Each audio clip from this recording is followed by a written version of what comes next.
பஞ்சாப் வழியாக போதைப் பொருளை கடத்த முயன்ற 2 கடத்தல்காரர்களை எல்லை பாதுகாப்பு படையினர் சுட்டுக் கொன்றனர். பாகிஸ்தானை ஒட்டிய இந்தியாவின் எல்லையில் உள்ள பஞ்சாப் மாநிலம் வழியாக பாகிஸ்தான் நாட்டவர் எல்லை தாண்டி வருவது தொடர்கதையாக உள்ளது.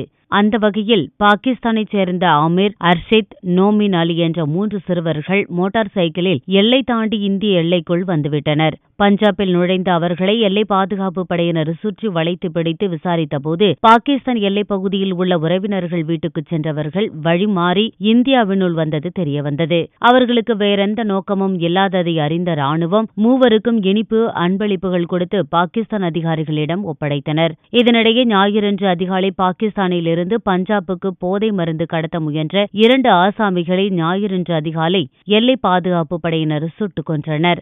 ஃபாசில்கா என்ற இடத்தில் உள்ள எல்லையை கடக்க முயன்றபோது அவர்கள் கொல்லப்பட்டனர். துப்பாக்கிச் சூட்டில் காயமடைந்த 3வது கடத்தல்காரனை பிடித்து ராணுவத்தினர் விசாரித்து வருகின்றனர்.